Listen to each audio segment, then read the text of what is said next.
우리 옆에 분들 한번 인사하실까요? 잘 나오셨습니다. 네, 한 번 더 인사하세요.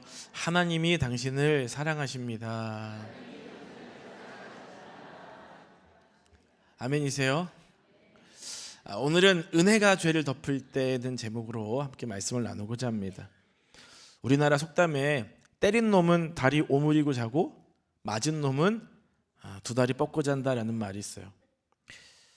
우리는 죄를 짓지 않기 위해서 많은 노력을 하며 살아갑니다. 그런데 죄를 지을 수밖에 없어요. 왜 그럴까요? 죄인이기 때문이죠.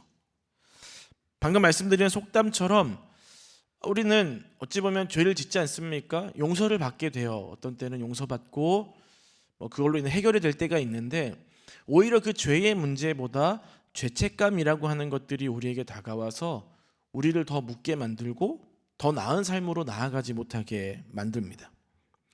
여전히 마음이 그 죄책감이라는 것 때문에 죄의 자리에 있는 거예요.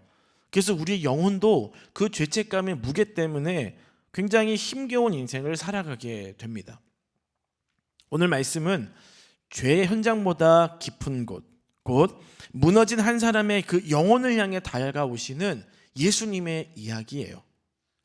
자, 이 이야기는 단순히 한 여인의 과거의 이야기가 아닙니다. 저와 여러분들에게 들려지는 복음의 능력이에요.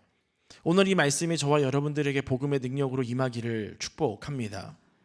먼저는 죄는 사람을 한순간에 사건으로 만들어 버립니다. 종교 지도자들은 예수님을 비판했어요. 그리고 예수님을 잡으려고 했습니다. 그런데 어느 누구도 예수님에게 먼저 손을 대지를 않았어요. 다시 말하면 손을 대지 않은 것이 아니라 손을 대지 못한 것입니다. 왜냐하면 아직 하나님의 때가 아니었기 때문에 그래요. 하나님의 때에 예수님께서는 결국은 십자가에 못 박히시게 되죠. 하나님의 때가 있는 것입니다. 결국 그들은 논쟁 끝에 각자 서로 돌아가게 되고 예수님은 산에 가시게 됩니다. 그리고 나서 다시 성전으로 와서 말씀을 가르쳐 주고 계시죠. 자, 2절 말씀 함께 읽어보겠습니다.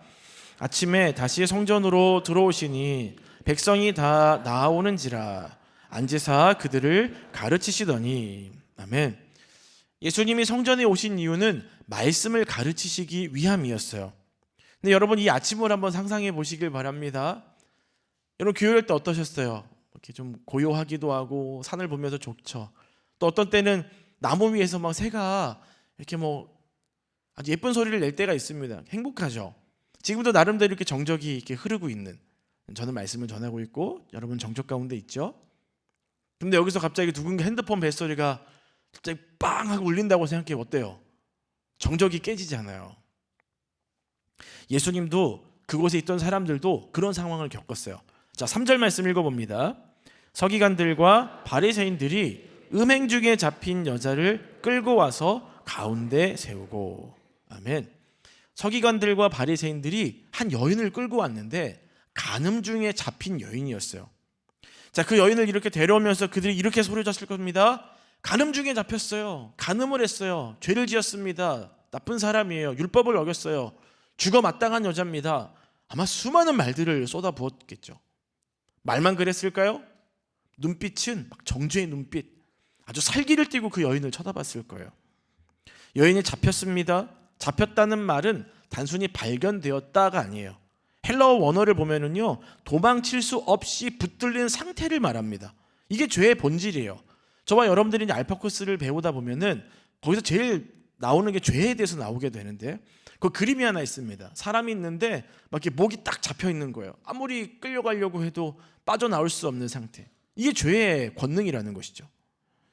죄는 단순히 행동이 아닙니다. 사람을 빠져나올 수 없는 자리에 묶어버리는 거예요.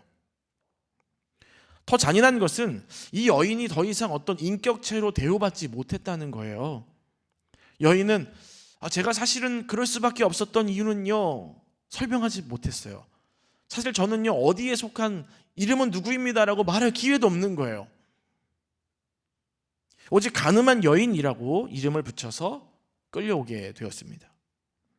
여인은 도망갈 수 없었어요. 죄가 이렇죠. 죄는 저와 여러분들 이렇게 도망갈 수 없게끔 만들어버립니다. 그러니까 사람이 아닌 사건으로 만들어버리는 거예요. 자, 그런데 여기에서 이 여인이 간음을 한 죄, 그리고 그거보다 더한 죄가 드러나게 되는데 한번 볼게요. 종교 지도자들의 마음인데, 자 6절 상반절 말씀을 읽어보겠습니다. 그들이 이렇게 말함은 고발할 조건을 얻고자 하여 예수를 시험함이러라. 아멘. 그들이 예수님을 시험하려고 했어요. 그러니까 어찌 보면 간음한 여인을 붙잡았습니다. 그럼 율법을 통해서 이 여인을 처벌할 것인지 아니면 회복시킬 것인지, 이게 중요한 논점이 되어야 하잖아요. 근데 그게 아니었어요. 여인은 그냥 종교의 어떤 논쟁의 도구가 됐던 거죠. 이 바리새인들과 서기관들은요, 자신의 마음, 자신들의 생각을 세우려고 사람을 이용한 거예요. 죄를 지은 사람도 잘못이지만 그 사람의 죄를 이용해서 나의 어떠함, 그 의를 드러내기 위해 사용했다? 여러분은 뭐가 더 나쁘다고 생각하세요? 간음한 여인입니까? 아니면 그 사람을 이용해서 자기 어떠함을 세우려고 하는 사람입니까? 저와 여러분들도 사실 나도 모르는 사이에 사람의 어떠한 연약함을 듣고 나서 정죄하고 판단할 때가 참 많아요. 가십거리로 생각하면서 이야기를 하면서 희열을 느낄 때가 있는 것이죠. 그 사람을 보면서 기도해야지. 왜 그런 말을 했지?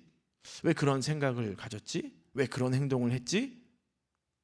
그러면 그럼 그 사람이 어떤 인생을 살았을까? 어떤 삶을 통해서 이 사람이 이런 행동들을 하게 되었을까? 그를 위해 기도할 수 있어야 되는데, 이런 내용들은 사실 저희가 출애굽기 제자훈련을 통해서도 배웁니다. 배웠는데도 우리는 뭐해요? 저 사람 왜 저래? 왜 저런 말을 하는 거야? 왜 인생을 저렇게 살아? 판단하던 거예요.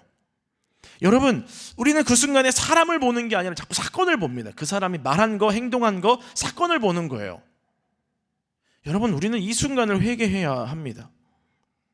주님은 오늘도 사건이 아니라 사람을 보시는 거예요. 어떤 문제를 보는 것이 아니라 그 사람이 회복되기를 바라는 마음을 갖고 계시는 줄 믿으시길 바랍니다. 왜요? 예수님이 이 땅에 오신 이유는 무너뜨리고 파괴하기 위해 오신 것이 아니죠. 다시 세우고 회복시키시기 위해 오신 분이기 때문입니다. 두 번째예요. 예수님은 정죄의 소리보다 침묵으로 죄를 멈추십니다. 간음중에 붙잡혀온 여인, 사람들이 지금까지 예수님을 보고 있었거든요. 말씀을 가르쳐 주셨으니까. 근데 이제 바리새인과 서기관들이 간음한 여인 데리고 와버리니까 사람들이 누구를 봐요? 간음한 여인 보는 거예요. 예수님을 집중하지 않고 그 여인을 보는 것이죠. 자, 4절 말씀 읽어봅니다. 예수께 말하되 선생이여, 이 여자가 간음하다가 현장에서 잡혔나이다. 아멘. 여자가 간음하다가 현장에서 잡혔다. 여기서 잡혔다는 말은요, 또 보면은요, 그 고발이 확실하다는 거예요. 그 죄가 확실하다는 거예요. 그러니까 유대 율법에 따르면 이런 고발을 하려면 목격자가 있어야 됩니다. 그냥 어떤 의심 이런 게 아니에요. 목격자가 있어야만 고발할 수 있는 거예요. 그러니까 실제로 이 일은 목격자가 있었고 고발에 합당한 사건이라는 것이죠. 서기관들과 바리새인들이 그 목격자의 진술을 듣고 이 여인을 예수께 데리고 온 거예요. 근데 그들이 예수님께 뭐라고 얘기하면 예수님이라고 하지 않아요. 선생이여라고 말합니다. 선생이여. 사실 이 선생이라고 하는 단어는요, 서기관과 좀 연결지어 볼 수 있는 것입니다. 그러니까 당시 서기관들은 종교 문제, 율법 문제에서 유일한 선생님이었어요. 그러니까 동일선상에서 예수님을 부르는 것이죠. 자, 그러면서 그 호칭을 사용하면서 정치적인 굉장히 숨겨진 의도를 가지고 예수님께 묻는 거예요. 자, 5절 말씀 읽어봅니다. 모세는 율법에 이러한 여자를 돌로 치라 명하였거니와 선생은 어떻게 말하겠나이까. 아멘. 여러분, 그 아이들이 질문을 할 때가 있죠. 엄마 이 사탕 먹어도 돼요? 뭐라 그래요 보통은? 안 돼. 알고 묻는 거예요. 엄마가 안 된다고 할 거 알면서 묻는 거예요. 왜요? 엄마의 마음을 한번 흔들어 보는 거죠. 이들의 질문이 그렇습니다. 이미 답을 알고 있어요. 답을 알고 있으면서 예수님께 질문. 이유가 뭐예요? 예수님을 곤란하게 만드는 거예요. 예수님을 난처하게 만드는 거예요. 덫을 놓는 거예요. 근데 여기서 이것보다 더 중요한 것은 뭐냐면 답을 알고 질문했다는 것과 한 가지가 더 있습니다. 이 여인을 바라볼 때 경멸한 말투로 보는 거예요. 뭐라고 그래요? 이러한 여자라고 그래요. 이러한 여자가 와. 가늠하는 자들의 대표로 규정하는 거예요. 여러분, 아무리 죄를 지어도 사람이죠. 이들의 눈은 사람에 대한 관심이 아니라, 사람의 어떤 회복이 아니라 경멸하는 눈빛이었어요. 저와 여러분들이 여기서 놓치고 있는 게 있습니다. 여러분이 어떤 말씀을 하셨는가, 어떤 행동을 하셨는가 이제 그 다음에 볼 거지만, 이들이 바리새인들과 이 율법 선생들이 말하고 있는 이 말의 근거를 명확하게 확인해 볼 필요가 있어요. 말씀을 놓치고 있는 거죠. 레위기 20장 10절이요. 읽어보겠습니다. 누구든지 남의 아내와 간음하는 자, 곧 그의 이웃의 아내와 간음하는 자는 그 간부와 음부를 반드시 죽일지니라. 아멘. 율법에는 누구를 죽이래요? 남자와 여자를 다 죽이라 그랬어요. 근데 지금 여기 남자 어디 갔습니까? 없어요. 여자만 데려왔어요. 구체적인 어떤 율법의 조항을 가지고 해결하려고 하지 않습니다. 또 한 가지가 있어요. 돌로 치는 경우가 어떤 경우냐? 자, 신명기 22장 23절, 24절 상반절에 한번 읽어볼까요?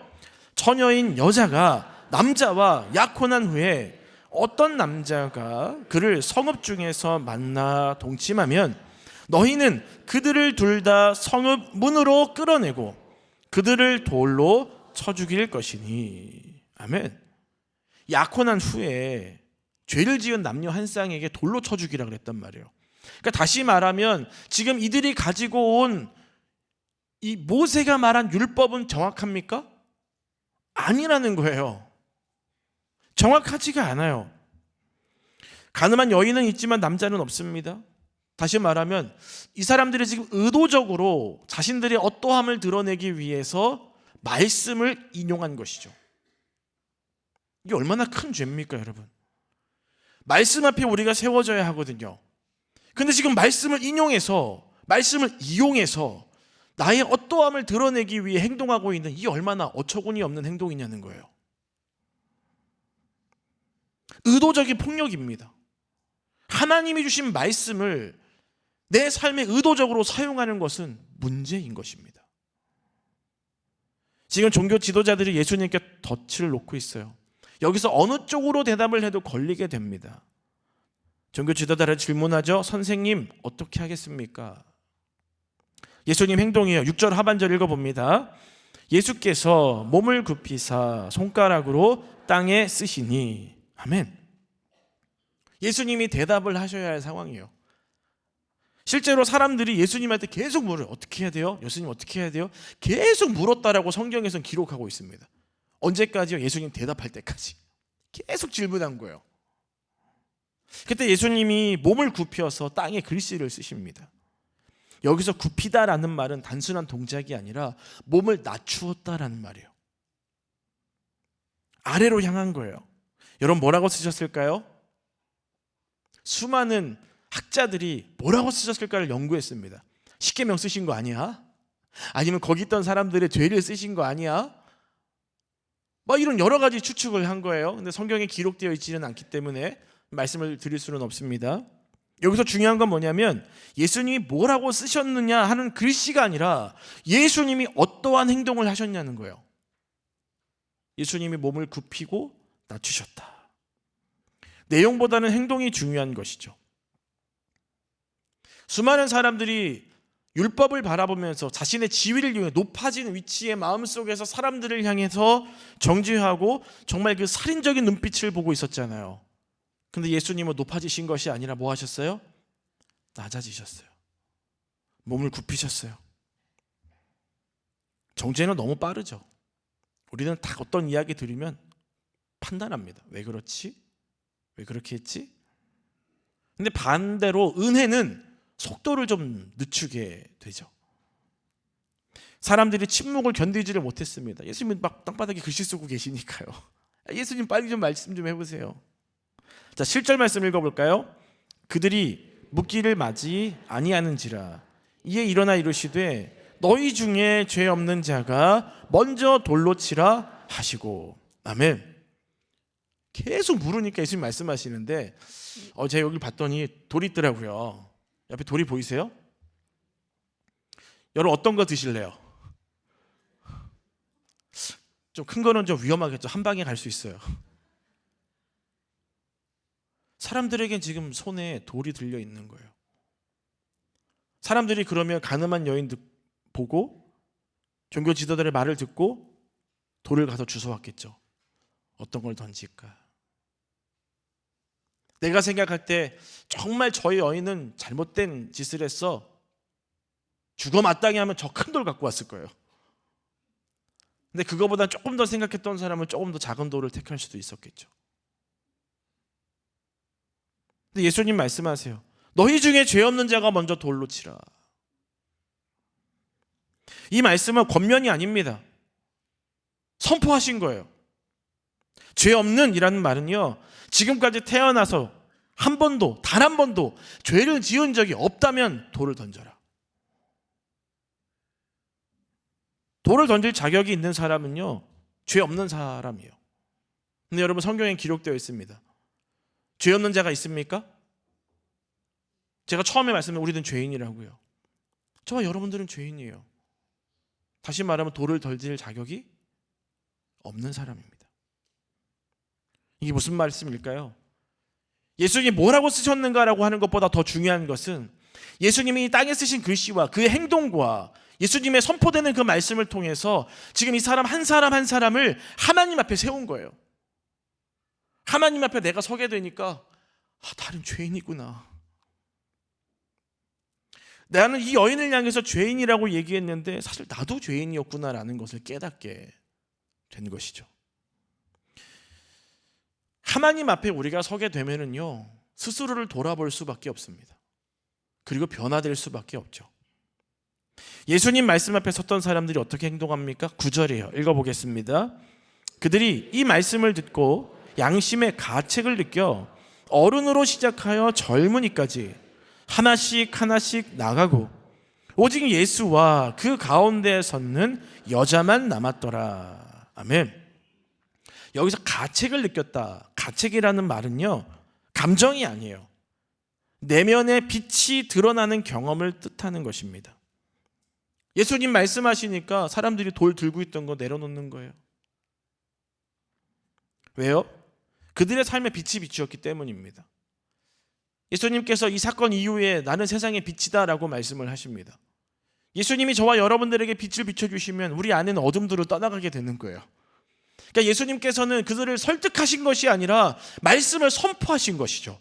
말씀을 선포하니까 빛 대신 예수님의 능력이 비치게 되니까 어둠들이 물러가게 되는 거예요. 여러분 신앙생활하면서 우리가 설득하고 권면하고 그럴 때도 있겠죠. 정말 중요한 것은 우리가 말씀 앞에, 하나님 앞에 서야 되는 것입니다. 그리고 그 말씀이 나를 변화시켜 가게끔 나를 내어드리는 거예요.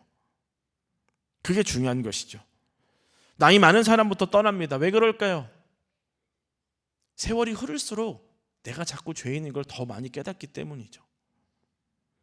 삶을 살아갈수록 사람이 더 의로워지는 것이 아닙니다. 삶을 살아갈수록 내가 얼마나 약한 사람인지, 내가 얼마나 악한 사람인지를 알게 되는 것이죠. 근데 여기에서 자꾸 무뎌지면 안 되는 거예요. 영적인 문둥병자가 되면 안 되는 것이면 늘 깨어 있어야 됩니다. 제가 예전에 한번 그랬잖아요. 정말 신앙의 어른이 되시길 바란다고요. 또한 다른 분들의 좀 어른이 되시길 바랍니다. 어른이 어른답지 못하면 안 되는 거예요. 참 가슴이 아픈 최근의 현실들을 좀 깨닫고 있습니다. 너무 가슴이 아프고 막 찢어질 것 같아요. 너무 아파요. 생각만 하면 눈물이 납니다. 여러분, 은혜는 죄를 가볍게 만들지 않아요. 그리고 서둘러서 죄인을 무너뜨리지 않습니다. 정죄는 빠르지만 은혜는 속도를 늦추는 거예요.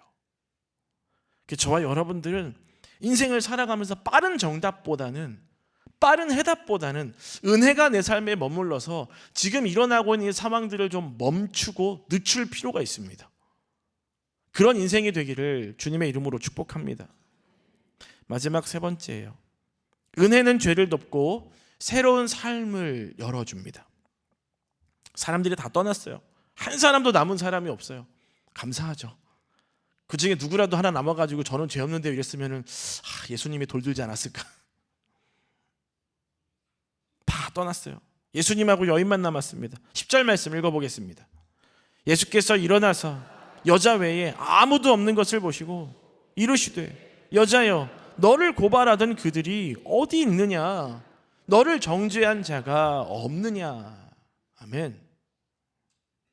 예수님이 질문하시죠. 너를 정죄한 자가 어디 갔어? 여기 있어? 여인이 대답하죠. 없어요. 자, 그 다음 예수님 말씀이 중요한데 11절 읽어봅니다. 대답하되 주여 없나이다. 예수께서 이르시되 나도 너를 정죄하지 아니하노니 가서 다시는 죄를 범하지 말라 하시니라. 아멘. 나도 너를 정죄하지 아니하노니 가서 다시는 죄를 범하지 말라. 여러분, 정죄하다라는 말은요 단순히 꾸짖는다는 의미가 아닙니다. 최종 판결을 내리는 거예요. 관계를 끊어버리는 거예요. 근데 예수님이 뭐라고 말씀하세요? 나도 너를 정죄하지 않겠다. 내가 너를 판결하지 않겠다. 내가 너를 끊어내지 않겠다라고 말씀하시는 거예요. 무슨 말입니까? 용서하겠다라고 하는 말씀이죠. 여러분, 이게 복음입니다. 이게 복음이에요. 다시는 죄를 범하지 말라 해서 범하다는 말은 길에서 벗어나는 걸 말합니다. 어긋나는 걸 말해요. 예수님 말씀은 이거예요. 너 용서받기 위해 자꾸 달라지려고 노력하지. 너 나에게 인정받으려고 자꾸 노력하지. 그게 아니라는 거예요. 이미 나는 너를 용서했으니 달라진 삶을 살아. 이 말씀인 거예요. 아멘이십니까? 용서받았으니까 다른 길로 가지 말고 내가 원하는, 내가 기뻐하는 그 길을 걸어가. 바로 복음이 이렇다는 거죠. 정죄하는 것이 아니라 새로운 길을 가게 하시는 겁니다. 사랑하는 성도 여러분들, 오늘을 살아가는 저와 여러분들을 자꾸 힘들게 하고 무너뜨리는 것은 사실 과거의 어떤 죄가 아니에요. 현재의 죄책감이죠. 나는 좋은 성도가 아니야. 나는 좋은 자식이 아니야. 부모에게 효도하지 못했어. 나는 좋은 남편이 아니야. 좋은 아내가 아니야. 수많은 것들을 생각합니다.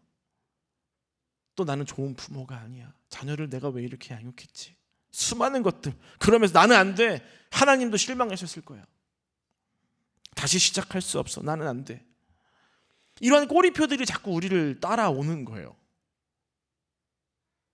찬란해야 되는데 자꾸 내가 붙잡습니다.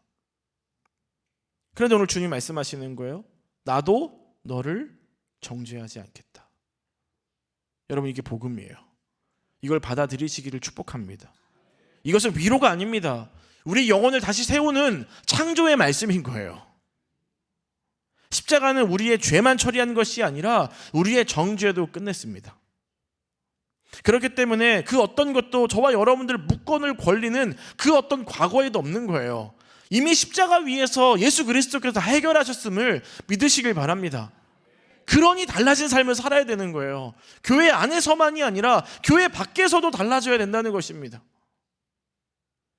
이것이 주님이 저와 여러분들에게 원하시는 삶인 거예요. 저와 여러분들은 오늘 말씀에 있는 그 자리에 서 있습니다. 돌을 들고 있는 자리, 정죄를 기다리는 자리, 몸을 낮추신 예수님의 자리. 어떠한 선택을 하시겠습니까? 내가 선택해야 되는 거예요. 주님께서 이미 길을 보여주셨습니다. 내가 선택하는 것이죠. 여러분, 우리의 소망은요, 손에 들려있는 돌을 내려놓는다고 생기는 게 아니에요. 우리의 소망은요, 우리가 눈물을 많이 흘린다고 해서 생기는 게 아니에요. 우리의 소망은요, 예수님을 바라볼 때 생깁니다. 그것이 우리의 유일한 소망이에요. 예수님을 바라보는 것. 예수님으로부터 시작된 인생. 그 예수님을 믿을 때 우리의 인생에 소망이 생기는 줄 믿으시길 바랍니다. 나를 정죄하지 않으시고 나를 다시 일으키시면서 나에게 새로운 길을 여시는 분. 회복은 노력의 결과가 아니라 예수님을 바라볼 때 시작되는 거예요. 사랑하는 성도 여러분들, 말씀을 맺겠습니다. 오늘 눈을 들어서 주님을 다시 바라보시기를 바랍니다. 누군가에 의해서 우리에게 자꾸 기억나게 만드는 정죄의 순간, 정죄의 말들이 있어요. 너는 그런 사람이잖아. 너는 그것밖에 안 되잖아. 너는 그랬잖아. 수많은 말들이 있고 스스로에게도 말해요. 나는 그랬어. 나는 그랬던 사람이야. 주님 말씀하시는 거 끊어내라. 나도 너를 정죄하지 않는다. 그리고 변화된 삶을 향해 가라. 말씀하시는 그 주님의 음성을 듣고 우리 인생의 죄를 덮는 그 은혜의 순간을 늘 누리는 삶이 되기를 축복합니다. 아침 안개 눈앞 가리듯 나의 약한 믿음 의심 쌓일 때 부드럽게 다가온 주의 음성 아무것도 염려하지 마라. 빗줄기에 바위 베이듯 나의 작은 소망 사라져갈 때 고요하게 들리는 주의 음성 내가 너를 사랑하노라.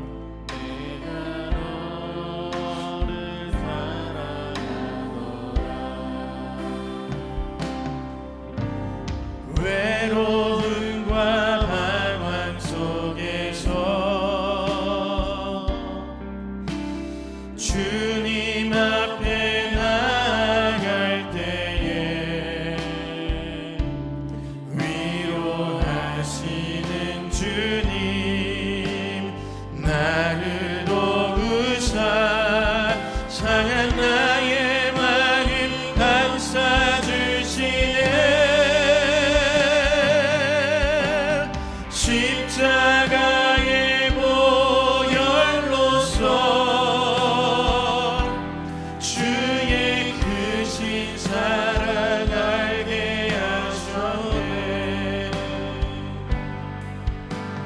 주님께 감사하리라.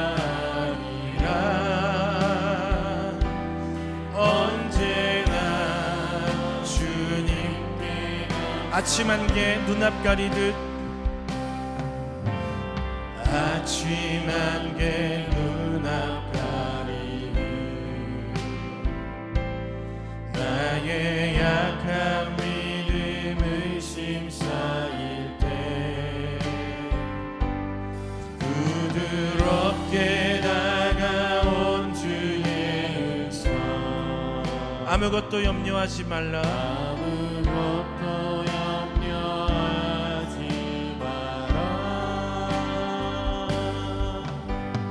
빗줄기에 바위 베이듯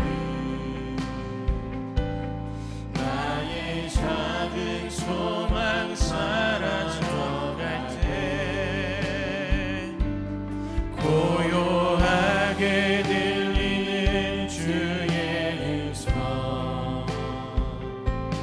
내가 너를 사랑하노라. 외로움과 방황 속에서 외로움과 방황 속에서 주님 앞에 나아갈 때에 위로하시는 주님 나를 도우사 상한 나의 마음 감싸주시네. 십자가의 보혈로서 주의 크신 사랑 알게 하셨네. 주님께 감사하리라. 언제나 주님께 감사해. 하나님 감사드립니다. 정죄의 자리에서 우리를 일으켜 주시니 더더욱 감사드립니다. 우리가 지은 죄보다 더 깊은 주님의 사랑이 있음을 믿습니다. 우리의 과거가 아니라 주님의 은혜가 우리의 미래를 결정하게 하여 주시옵소서. 돌을 들었던 손을 내려놓게 하시고 정죄 속에 떨던 그 마음을 평안으로 채워 주시옵소서. 오늘 들은 말씀이 위로로 끝나지 않고 우리 인생의 삶의 방향이 되게 하여 주시고 가서 다시는 죄를 범하지 말라는 주님의 음성에 순종하여 세상에서 빛과 소금의 역할을 감당하는 삶을 살아낼 수 있는 저희 모두가 되게 하여 주옵소서. 예수님 이름으로 기도드립니다.